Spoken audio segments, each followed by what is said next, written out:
ভয়াবহ রূপ ধারণ করেছে ঘূর্ণিঝড় রিমাল।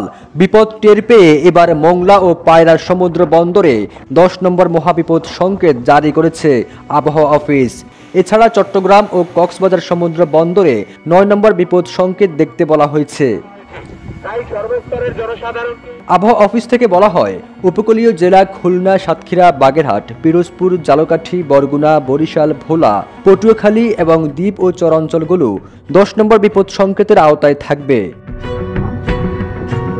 এর আগে শনিবার রাতে বঙ্গোপসাগরের গভীর নিম্নচাপটি ঘূর্ণিঝড়ে রূপ নেয়। এ বিষয়ে রাতে আবহাওয়া অফিস থেকে বলা হয়, ঘূর্ণিঝড়ের প্রভাবে উপকূলীয় জেলা Satkhira, Khulna, Bagerhat, Pirojpur, Jhalokathi, Barguna, Barishal, Bhola, Patuakhali, Noakhali, Lakshmipur, Jamuna air conditioner, simplify cooling, Feni, Cumilla, Chattogram, Cox's Bazar এবং চরগুলোর নিচু এলাকায় 3 থেকে 5 ফুটের বেশি উচ্চতায় জলোচ্ছ্বাস প্লাবিত হতে পারে।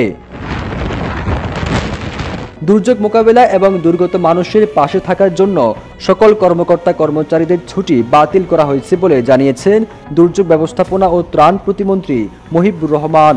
8 লাখের বেশি মানুষ ইতিমধ্যে আশ্রয়কেন্দ্রে এসেছেন। উপকূলীয় অঞ্চলগুলোতে স্কুল খোলা থাকলেও ক্লাস হবে না। একই সাথে আজ সন্ধ্যার পর থেকে সোমবার সকাল পর্যন্ত বঙ্গবন্ধু টানেল বন্ধ রাখার ঘোষণা দেন প্রতিমন্ত্রী।